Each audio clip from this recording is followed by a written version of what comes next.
So I'm going to go over with you various slams, angles, and tucks. So there's going to be some differences between those, some different planes that you'll be in. So planes referring to kind of like the angle you are within your body and off of your body and in the air around you, things like that, just the spatial areas around your body in general. Okay, so let's start with a right slam position. So, as I had mentioned in a previous video, right shoulder is going to be kind of your default start position, so that's where I am here. To go to a right slam position, I'm just going to bring the flag down. And as I'm bringing the flag down, this left hand is really what's moving, and my right hand is moving at the same time. So I want them to be moving in unison so that it's kind of slowly making that adjustment together. And when you're doing that, you want to make sure that you're not just moving one hand, because then you'll end up kind of in this position here. You want both hands engaged at the same time. So you're going to let your left hand leave your body. Think about this kind of flat area as your halfway point in a way. And then I'm still letting that left hand move while that right hand drops down. So when I'm doing that, I'm also thinking about not keeping a super tight grip with this left wrist here, because I want to be able to just let that slowly flow down, or fast. There will be some fast slams as well, which we'll go over in a second. But with this, you want to make sure that your wrist is nice and relaxed so that your fingernails are facing outward when you do end in that right slam position.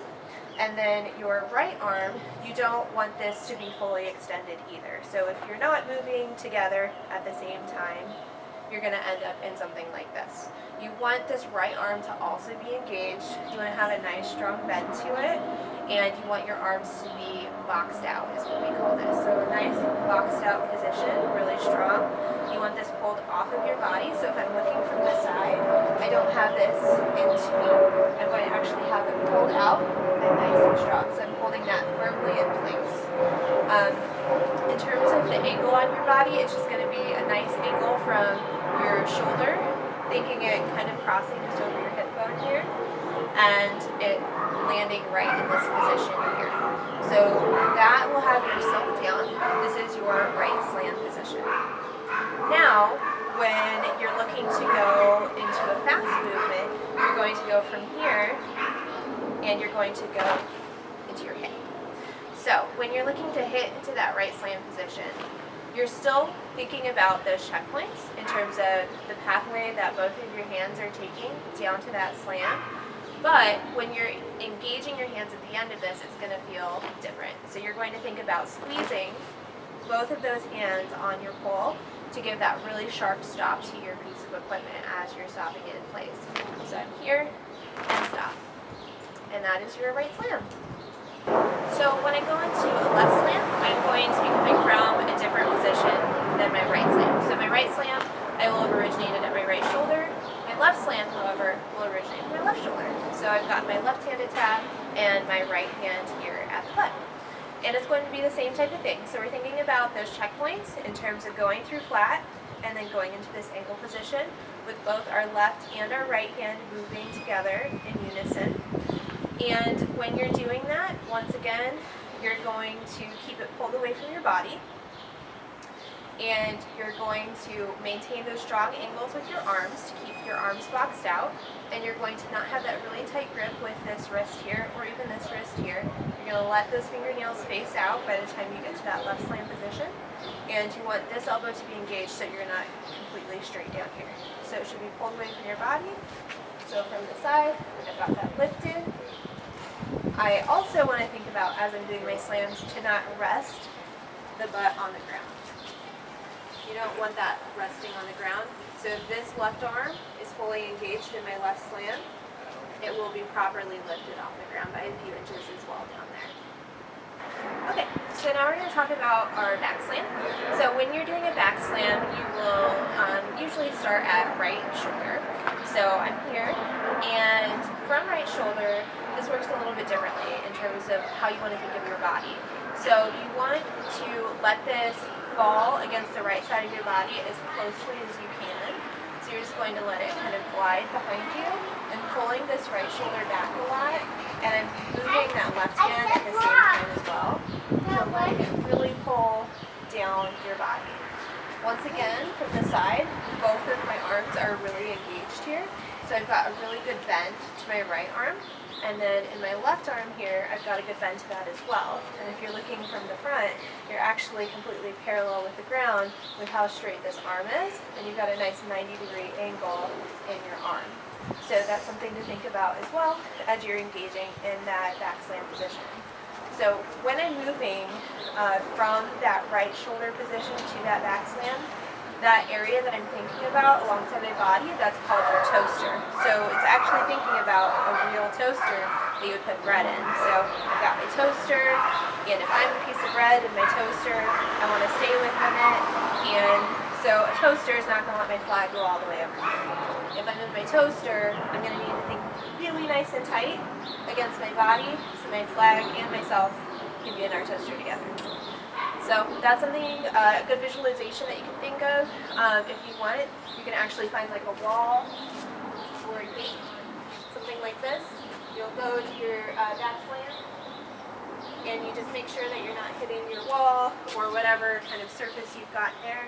That helps you keep your toaster to practice that. And then if you are hitting it, it just means you need to tighten your toaster a little bit. And you can do that by thinking about what your shoulder is doing here, really pulling that back even more, letting it stretch so that this can really come down in a nice flexible way. Now when you're going in a fast way with this, you can do the same type of thing that we talked about with right slam, where you're going to just pull it back and you're going to squeeze. So you're really just going to squeeze into that position there. A lot of times when I'm choreographing back slams into routine, I'm having a person follow the flag with their head, so that's kind of why I'm looking back at it. But you could also do this where you're not looking at your flag and you're just staying forward with your back slam. Okay, so now we're going to talk about a front slam. So once again, if we're starting at our right shoulder, we're going to be thinking about our toaster again with this, but we're going to be thinking about it a little bit differently just in terms of how we get through our toaster. So this time I'm thinking about pulling my left shoulder back as I go into my front movement. So I'm going to really kind of keep this butt against my body as I pull this back here. So when I'm doing that, I'm pulling my left shoulder back and letting that flag come forward in front of me here. And you're also thinking about engaging both of your arms. So you're going to be bending back here behind me. So if I'm looking from this side, got a good bend there. And then I've also got a good bend here in my right arm as it comes forward. Once again, we're not letting that butt touch the ground. We're keeping it lifted. So with that good bend in your arm, you should have a nice lift off the ground as well. So when you're doing this, you're going to think about, once again, pulling that left shoulder back. And then what's really important here is what's happening with this hand. So you can't keep that death grip with that hand, because then you're going to end up in this situation where you can't really get that good toaster movement. So you need to really let your grip just kind of swivel on that butt so that your fingernails are facing out to the side here. So if I'm looking, here's my fingernails. Instead of being here, I'm letting them just kind of rotate as I move into that position. So it's coming down.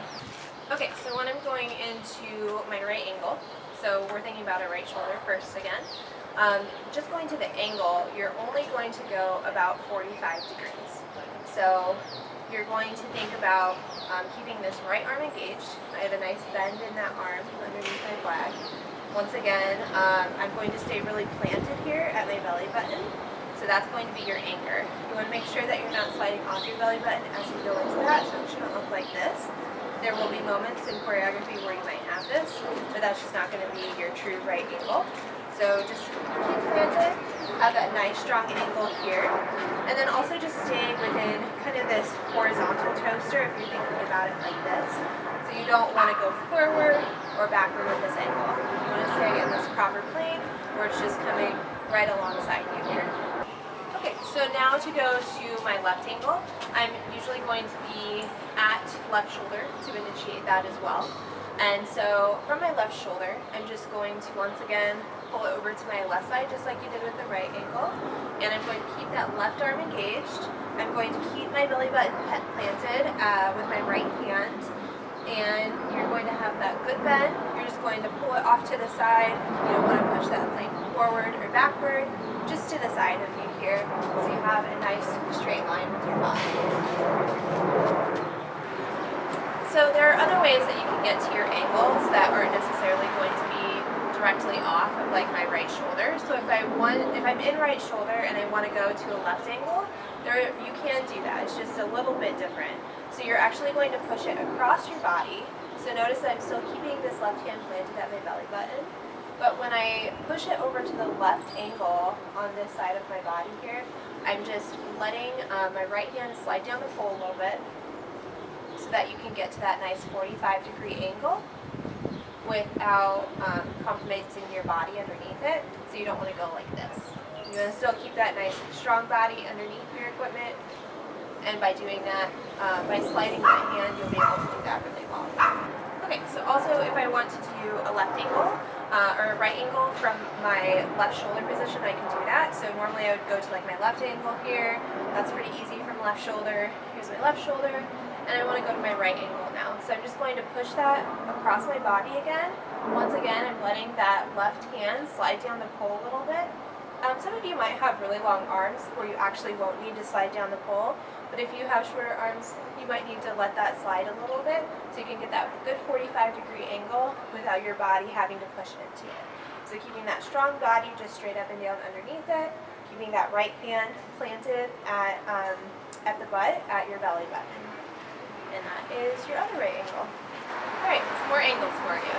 So we also can start this one at right shoulder, and we're going to talk about a back present first. So I go to my right shoulder, and for back present, what I'm going to do, this is most easily seen from the side. So I'm going to push that left hand forward, and this right arm is going to kind of come up a little bit, so I'm thinking about pulling that right shoulder back as I pull that left hand up. And then from the side, my left hand will be completely parallel with the ground, and this right arm is fully extended above me to create this really nice angle above my head. So it should look really strong, and it should be directly above your head this way as well, so you don't want it pulling over either of your shoulders here. So that should be nice and strong. And then you can also do, so that's called your back present. And then from the front, let me just show that to you. So I'm thinking about pushing that left hand forward and pulling that right arm back a little bit. And then when I'm looking to do a front present, so I'm going back to my right shoulder here, my front present, I'm just pushing it forward. And so from the side, you're going to have a nice angle here when you do that as well. And I'm doing like I did with my right and my left angle, where I had to slide my hand down the pole a little bit to get that good angle. If you have really long arms, you might not have to do that. But if you have short arms, you don't want this to be your ankle. That's not going to be a good 45 degrees. So you got to slide the arm down a little bit so that you can maintain that really good angle. That will be in unison with your teammates as well. And then my left hand here is just going to stay planted at my belly button. There are also a couple of tuck positions that you will do often in color guard. So to do a tuck position, we'll just start this one at right shoulder. You're just going to, for this one, we're going to tuck to the left. And I'm going to let go with my left hand here, and I'm going to let my flag come down. It's going to tuck underneath this right arm here and kind of make a line with that arm as well. So it's going to be right up against it, and then my left hand is just going to replace itself, and it's going to go right on the tab here, right alongside my right hand. So that is your left tuck position when you're coming out of that right shoulder area. So to move to that, once again, letting go of my left hand, and I'm just replacing it down here at the tab. So another tuck position you'll have will come out of left shoulder. So if I'm in my left shoulder position and I want to just tuck to the right side underneath this left arm, I'll let go with my right hand here, let the flag fall down, make a line underneath my arm here, I'm just going to re-grab at the tab with that right hand. So just like with my slam positions, with my tucks, I also don't want this to rest on the ground. I'm going to keep my body lifted, and I'm also going to keep my hands and arms totally engaged so it stays really nice and strong underneath me here. So I'm going to go from here and into my tuck position. Okay, so some other tuck positions that you will do when you're doing choreography are going to be kind of behind you in a way. So when you do this, we'll just go to our right shoulder as our good starting place. And you're going to think about passing through kind of that left tuck position first to get to this tuck position underneath your right arm that we're talking about. So I am underneath my right arm. All I'm going to do is I'm going to let go of my flag with my left hand. I'm going to let this sweep across the ground and just open up into this low V position. So this is just kind of like our low V tuck. And if you wanted to turn this into a high V, you would just lift to this position here. When you're doing this, you really want to think about how this is against your back.